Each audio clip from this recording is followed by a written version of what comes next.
자, 지난번에 하다가 몇 가지 진행하다가 시간이 많이 되어서 우리가 이제 더 진행을 못했는데, 거짓이 많은 시대에 특별히 경건한 제사장 85명을 죽이는 이 어려운 시대에, 그래서 죽어야 될 사람과 살아야 될 사람이 바뀌어버린 상황, 경건한 자와 충성스러운 자들의 부재, 이렇게 쭉 보면서 이 시대를 바라보면서 호소해야 될 기도의 제목이 무엇일까? 그래서 패역한 시대를 바라보는 다윗, 부와 명예, 권세가 판을 치는 세상에 공의로 심판하시는 하나님, 한 가지 방법밖에는 없다는 이 다윗의 고백을 우리가 볼 수 있었습니다. 환란이 올 때 대처하는 사람들 보면 하나님께 등을 돌리면서 배신하는 사람들이 있고요, 그 다음에 환란이 닥쳐올 때에 귀한 열매를 맺는 사람들이 있다는 거죠. 그거는 그 기준은 어느 때 볼 수 있느냐? 환란 때에 볼 수 있는 걸 보게 됩니다. 그래서 그거를 볼 수 있는 게, 좋은 땅에 떨어지면 반드시 100배, 60배, 30배 열매를 맺을 수 있다는 거죠. 재미있는 건 진실한 성도, 그래서 진실한 성도의 모습은 뭐냐? 정직이 진실한 성도의 표다, 이렇게 얘기했고, 악인의 특징은 뭐냐? 거짓과 아첨, 이것이 두 가지로 이제 다윗이 고백하고 있고요. 그래서 진실한 사람은 거짓과 아첨이 없는 사람이다. 그래서 다윗처럼, 요셉처럼, 다니엘처럼 결국 결정적인 상황, 어려운 상황, 감옥에 들어가고 죽음의 현장에 들어가고 고난의 현장에 들어가는, 그러니까 생명의 그 공격과 위기를 경험하는 현장에 들어가게 되는, 그러나 이 다윗에게는 분명한 기준이 있다고 얘기했습니다. 결국 그게 뭐냐? 결국 이 모든 것들을 누가 해결하실 것이라는 믿음이 있느냐? 하나님께서, 공의의 하나님께서 해결하실 것이라는 믿음이 다윗에게 있는 걸 보게 됩니다. 이게 뭐냐? 왕의 보이자,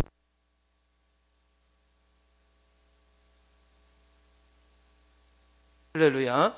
그래서 이 시대에 찾고 있는 사람이 어떤 사람인가 볼 때에 정직한 사람을 찾고 있다. 그래서 그때 또 우리가 좀 잠깐 봤던 사람이 있죠. 시바. 결국에는 무비보셋의 그 종임에도 불구하고 어떻게 됐어요? 누구를 계속해서 고발하죠? 시바가 누구의 신하라고? 근데 누구를 고발해요? 그렇죠, 자기 주인을. 자, 이제 지금 굉장히 이제 지금부터 중요한 게, 악인들의 주장에 넘어가지 않는 다윗을 볼 수 있죠. 우리의 혀가 이기리라 라고 할 때, 이제 여기 우리가 놓치지 않아야 될 게, 골리앗에 했던 말 기억하나요? 그리고 다윗이 했던 말 기억하나요? 그러니까 나를 무엇으로 여기고 개로 여기고 뭘 가지고 온다? 막대기 가지고 온다. 사실 다윗을 조롱하게 되는 걸 보게 됩니다. 반드시 맺었나요? 거울을 안 보고 와가지고 바빠가지고. 괜찮아요? 그리고 다윗이 했던 말 기억하나요? 나는 많은 군의 여호와의 이름으로 내게 나아가노라. 참 굉장히 귀한 것이죠. 그래서 우리의 입술은 우리의 것인데, 놀랍게도 우리의 입술은 우리의 것인데 아무 말도 성취될 수 없는 말, 그만큼 우리의 입은 능력이 있다 없다. 그런데 누가 그것을 성취하게 하고 성취하지 않게 하시고, 할렐루야. 우리의 말은 효력이 없지만 누가 효력 있게 만들어 주시냐? 하나님께서 효력 있게 만들어 주신다. 이게 굉장히 중요하죠. 그러니 거짓과 저주, 아첨, 이것은 성취된다 안 된다? 안 된다는, 의미가 없다는 거죠. 결국 하나님께서 놀랍게도 역사해 주시는 건 믿음의 사람들이 믿음의 고백을 하고 하나님께 찬양하고 영광 돌릴 때에 드디어 하나님의 역사가 일어나게 되는 것을 보게 되는데, 이것은 다윗이 무엇을 염두에 두고 있어요? 아무 말도 성취될 수 없다는 말에 무엇을 염두에 두고 있어요? 아까 처음에 정직하지 못한 사람들에게 나오는 것이 거짓과 아첨인데, 이 거짓과 아첨은 절대로 성취된다 안 된다? 할렐루야. 우리를 주관할 자가 누구리요? 모든 것이 자신의 힘으로 될 것이라고 하는 자신감. 그런데 착각하지 말아야 될 결정적인 이유는 우리의 힘으로 될 수 있는 건 아무것도 없다는 거죠. 오직 누가? 하나님께서 하나님의 능력과 하나님의 은혜로 하나님의 역사로만 진행될 수 있다는 사실이다. 그러니까 다윗이 다 놓쳐도 절대로 놓치지 않는 분이 있어요. 누구를 안 놓친다? 하나님을 안 놓친다는 거죠. 할렐루야. 이런 면에서 볼 때에 계속해서 이 다윗의 고백, 그 중에 이제 여기서 나는 어떤 사람인가? 정직한 사람인가? 그렇지 않은 사람인가? 결국 오늘 다윗이 하나님 앞에 심지어 자기뿐만 아니라 정직하지 못한 사람들, 혹은 그들이 말하는 내용, 그들이 말하는 여기까지 아주 명확하게 정리하고 가는 것을 보게 됩니다. 그렇다면 오늘 6번째 굉장히 중요하죠. 5절 한번 보겠습니다. 시작. 여호와의 말씀에 가련한 자들의 눌림과 궁핍한 자들의 탄식으로 말미암아 내가 이제 일어나 그가 원하는 안전한 지대에 두리라 하시도다. 아멘. 이걸 찾아보니까요, 여호와의 말씀에 그랬는데 이 5절 말씀이 성경 전체에 기록되지는 않았어요. 근데 이 말은 다윗이 개인적으로 받을 수 있는 말씀이기도 하고, 또 어떤 성경에는 기록되지 않았지만 전해 내려온 말씀이기도 하고, 다만 누가 기억하는 말씀이에요? 다윗이 기억하는 내용이라는 거예요. 특별히 여호와의 말씀 속에 탄식하는 자들의 소리를 인하여 그 탄식하는 자들, 가련하는 자들의 눌림과 궁핍한 자들 얘기하는데, 우리가 이제 착각하지 말아야 될 결정적인 이유는 악인들에 의해서 핍박당하는 자들을 놀랍게도 하나님께서 어떻게 하시느냐, 이걸 먼저 정리해 놓고 있는 것을 보게 됩니다. 그러니까 가련한 자들, 눌림과 궁핍한 자들, 이제 조금 더 갔다가 또 나오니까 결국 뭐냐, 탄식하는 자들의 소리로 결국 하나님께서 일하실 때는 어느 때냐? 탄식하는 자들의 무엇이 들릴 때? 소리가 들릴 때. 하나님께서 응답하시는 때가 어느 때냐? 탄식하는 자들의 소리가 들릴 때에 하나님께서 일하시고 응답하시는 것을 보게 된다는 거죠. 그러니까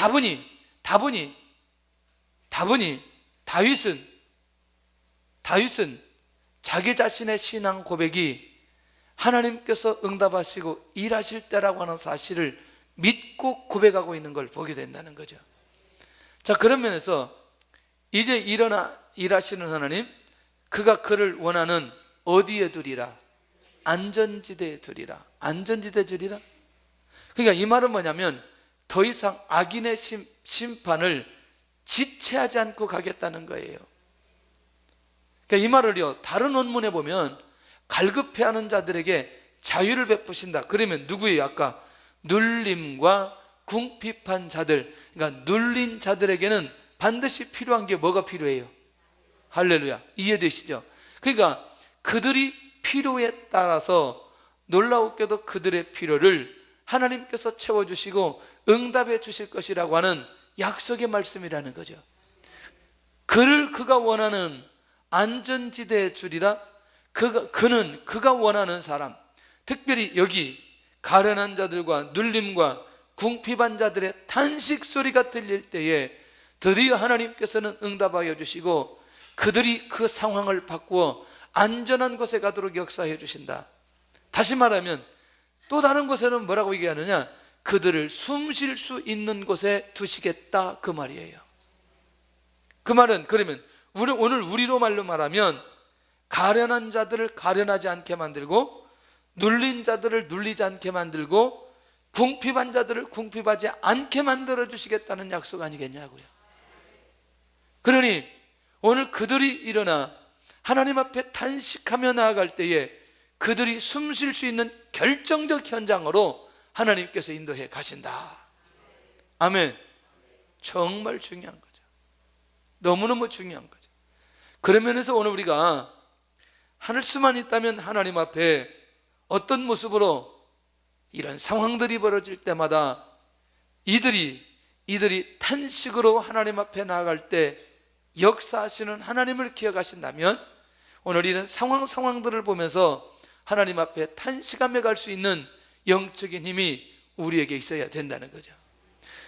그렇다면 하나님께서 주신 약속은 뭐냐? 억압당하고 가련한 자를 구원하신다는 응답입니다. 그 말은 뭐예요? 여기서는 지금 하나님께서 주신 이 약속의 말씀에 대해서 무게를 둬야 돼요. 무게를. 어떤 무게를 둬야 되느냐? 하나님께서 주신 약속은 그 약속이 어떤 약속이에요?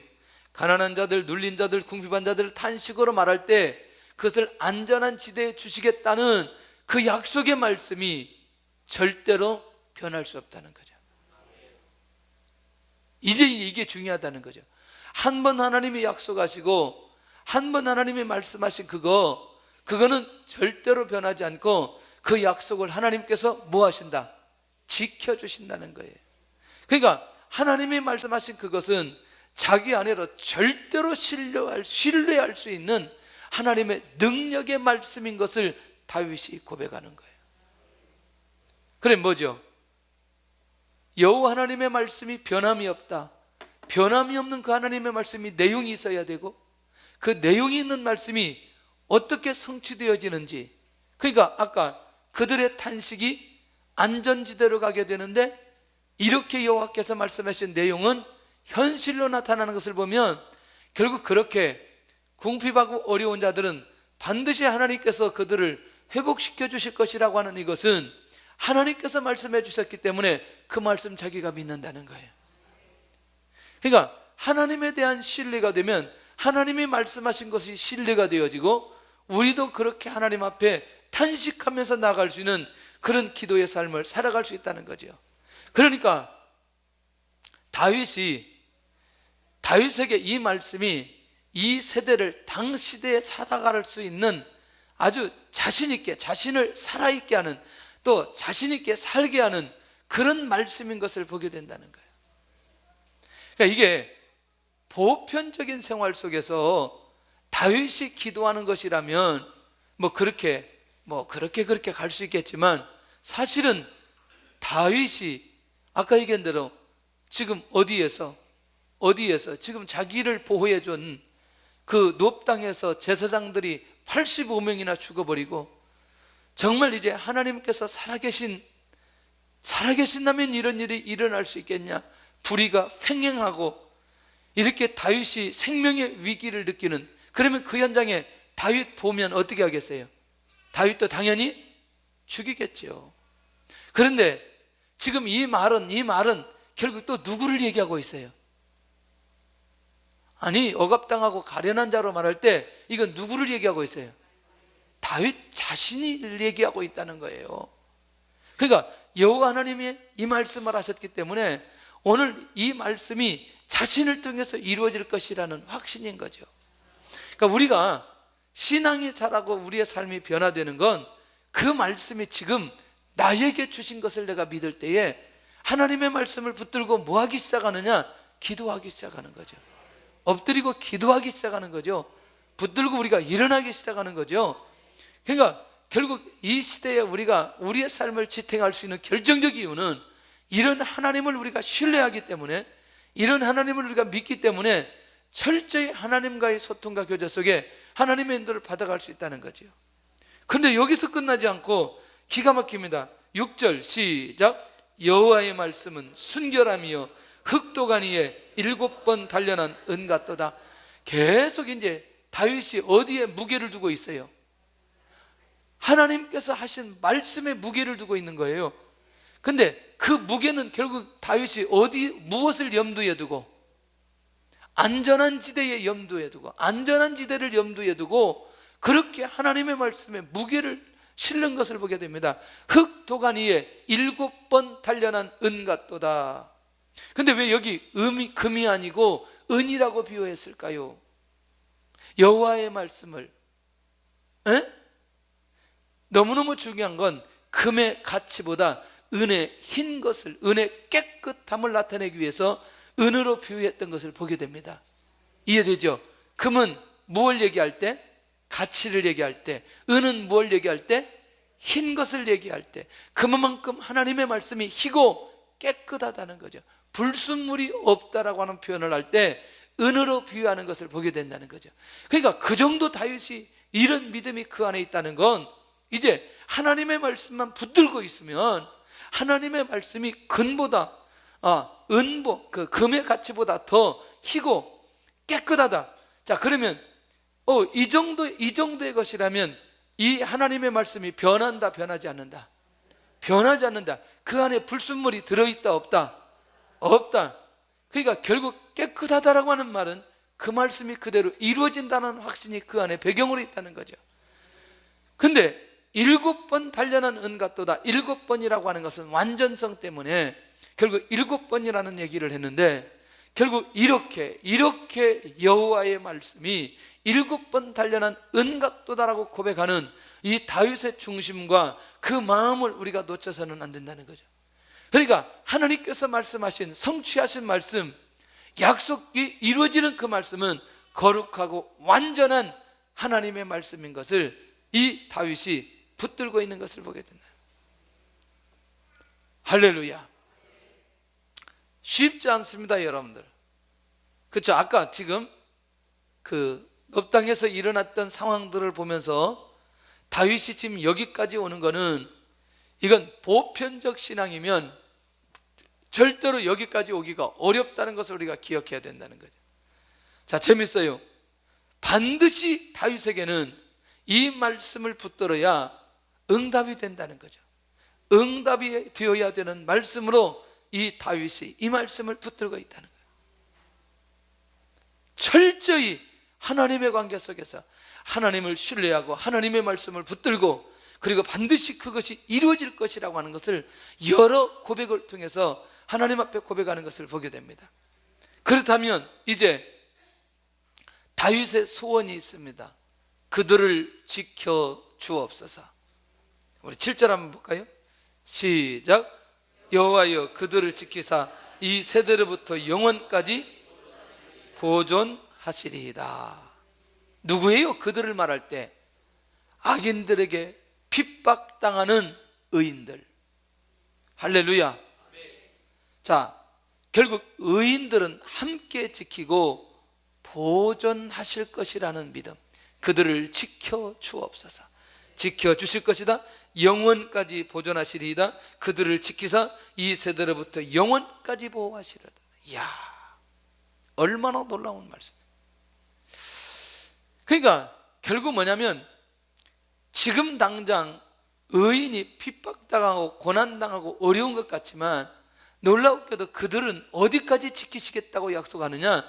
영원까지 지키시겠다고 약속하신다는 거죠. 할렐루야. 놓치지 않기를 바랍니다. 놓치지 않기를 바랍니다. 이게 뭐냐? 거룩하고 완전한 하나님의 말씀, 하나님의 말씀이 이대로 성취될 것을 믿는다는 거예요. 그 말은 뭐냐면 다윗이 죽는다, 죽지 않는다? 죽지 않는다. 할렐루야. 다윗이 보호받는다, 보호받지 못한다? 보호받는다.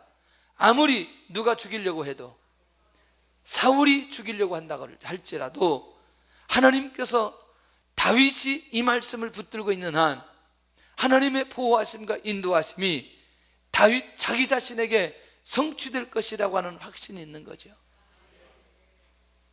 그러니까 참 그런 면에서 우리가 지금 오늘 이 밤에 놓치지 않아야 될 게, 하나님이 말씀하신 것이 어떻게 현장 속에서 이루어질 것이냐, 무슨 말씀이 성취될 것이냐 라고 하는 그 약속의 말씀을 절대로 놓치지 않아야 된다는 거예요. 절대로 놓치지 않아야 돼요. 의인들은 이 세대로부터 영원까지 지키고 하나님께서 인도하시고 지키신다고 하는데, 결국 그런 면에서 그렇게 악인들이 의인들을 핍박당하게 하고 고난당하게 하고 궁핍하게 하고 눌리게 만드는 그들에 대해서는 하나님께서 충분히 기다리시지만 끝까지 무엇하지 않으면, 회개하지 않으면, 그리고 이 내용이 다윗 안에 그대로 여기 다 잠재되어 있는 것을 보게 됩니다. 그러니까 사실은 다윗의 시대에 이것들을 거반 다 경험하고 가는 것을 보게 됩니다. 다윗의 대적자들이 어떻게 되어지는지. 자, 그런 면에서 우리가 하나님을 바라보고 하나님의 인도를 받아가면서 다윗이 붙들고 있는 이거, 그들을 지켜 주옵소서, 의인들을 지켜 주옵소서, 믿음의 사람들을 지켜 주옵소서, 이렇게 말하는 이 내용이 얼마나 중요한지. 그래서 오늘 우리는 변함없는 약속의 말씀을 붙들어라. 정말 중요하죠. 따라서 하겠습니다. 변함없는 약속의 말씀을 붙들어라.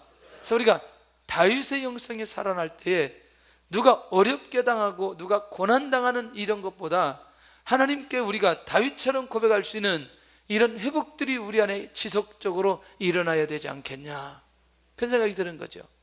자, 그런데 여기 12편 8절에 가서 보면 갑자기 내용이 12절 8편에 쫙 하고 끝나버리는 거예요. 마치 그 이후에 더 내용이 나와야 되는 것처럼. 그런데 이미 앞에서 의인들이 당하는 모습과 이미 다윗이 어떤 중심으로 하나님 앞에 고백한 내용가를 이미 정리 다 끝내놓고 그 다음에 시대적인 상황을 얘기한 거죠. 비열함이 인생 중에 높임을 받는 때. 이 말을 우리말로 하면 비열한 악인들, 그거를 아무런 양심의 가책도 없는 사람들, 조금 더 가보면 자신들이 원하는 대로 사악한 일을 저지르는 사람들, 이렇게 이제 원문에는 이렇게 되는 것을 보게 됩니다.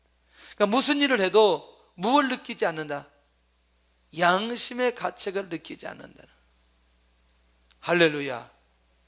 아마 시간이 지나가면서 제일 무서운 게 뭐냐면 양심의 가책이 없는 거죠. 양심의 가책. 할렐루야. 그리고 자신들이 원하는 대로 사악한 일을 저지르는 사람. 그러니까 비열함이 인생 중에 높을 때, 이건 제 얘기 아니라 제가 성경학자들이 뭘 말하느냐 봤더니 이 내용의 뜻이 이렇게 여기 안에 들어있는 것을 보게 된다는 거죠. 자, 악한 자가 도리어 지위가 높아지고 존경받는 직위에 올라가는 불의한 사회, 뭐 이런 거예요. 실제로 풀어서 얘기한다면. 그래서 너무너무 놀라운 건, 혹시 직장 생활을 해본 경험들이 있는 사람들은 이구동성하라는 얘기가 일을 잘하는 사람이 진급하는 게 아니고 관계를 잘하고 이 사람들하고 소통을 잘하는 사람들이 뭐한다? 진급한다. 이게 바뀌어져야 되겠죠. 맞나요? 이게 바뀌어져야 되겠죠. 정말 앞으로 우리가 하나님 앞에 기도할 때에 정말 정직한 자, 일을 잘하는 자, 책임감이 있는 자, 이런 사람들의 지위가 높아지고, 그리고 정말 존경받을 수 있는 사람들이 직위에 올라가는 모습, 굉장히 중요하다. 할렐루야. 할렐루야. 여러분들, 자이든 타이든 사실은 대통령을 국민들이 뽑았잖아요. 맞나요? 누가 뽑았어요? 그러면 내가 뽑지 않으면 인정하지 않아야 되나요? 나는 이건 페어플레이가 아니라고 생각해요. 분명히 투표할 때 경쟁하지만 어떤 형태로든지 누구든지 뽑혀지면 그건 인정해야 된다고 생각해요. 이게 페어플레이예요. 맞아요? 그러면 이미 숫자로도 분명하게 정리됐으면 매번 대통령이 세워질 때마다 우리는 같은 마음을 가지고 기도할 수 있는 그런 모습이 있어줘야 돼요. 근데 우리 민족은요, 대통령을 우리 손으로 뽑아놓고 제일 많이 우리가 얘기하지요. 맞나요? 네. 명박이, 뻥박이, 네? 뭔박이. 그걸 기사분들이 그렇게 하는 걸 선교사님이 듣고 저한테 얘기해. 외국에 살다가 와가지고 아무리 그래도 대통령을 명박이, 뻥박이, 뭔박이, 그러면 되겠냐고.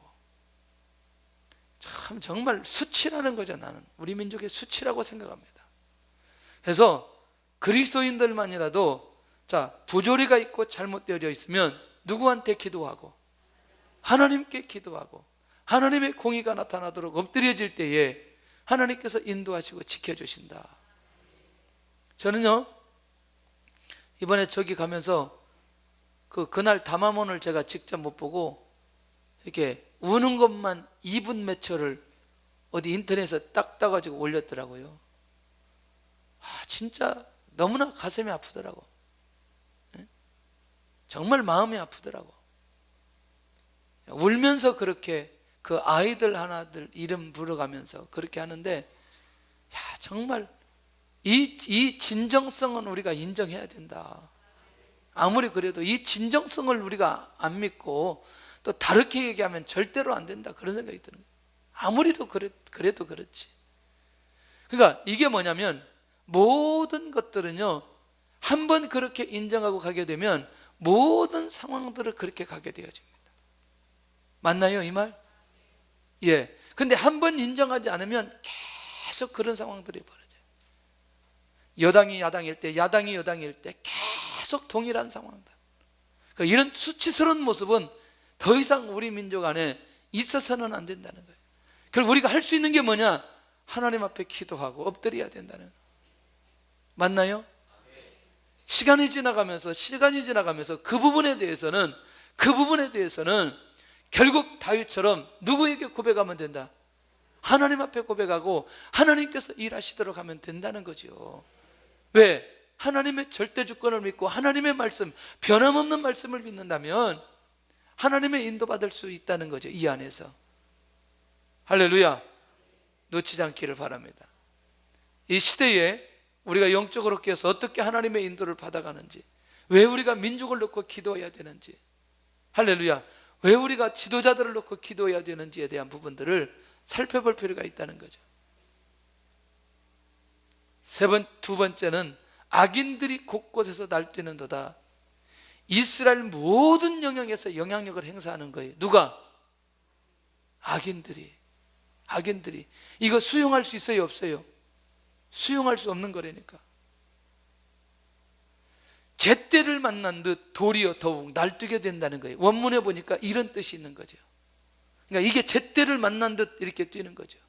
그런데 다윗이 조금도 이 상황을 보고 흔들리지 않아요. 왜요? 3절입니다. 시작. 여호와께서 모든 아첨하는 입술과 자랑하는 혀를 끊으시리니. 할렐루야. 이 믿음이 있기 때문에 아까 우리가 그렇게 고백해도 모든 것들은 누가 주관하신다? 할렐루야. 이런 확신이 누구에게 있느냐? 다윗에게 있는 거죠. 할렐루야. 놓치지 않기를 바랍니다. 결론입니다. 의인의 간구는 어떤 힘이 있다? 역사하는 힘이 있다. 그 다음에 의인의 삶은 누가 인도하신다? 하나님이 직접 인도하신다는. 할렐루야. 믿으시길 바랍니다. 의인은 영원까지 보존하신다. 이 확신이 우리 안에 들면 우리와 누구와의 관계? 하나님과의 관계, 인도받아가야 될 필요가 있다는 거죠. 시간이 지나가면서 하나님, 오늘 우리 그 기도의 영성이 다윗의 영성처럼 완벽하게 회복되어져 하나님 앞에 영광 돌리게 해 주옵소서. 우리 주께 가오니 찬양하도록 하겠습니다.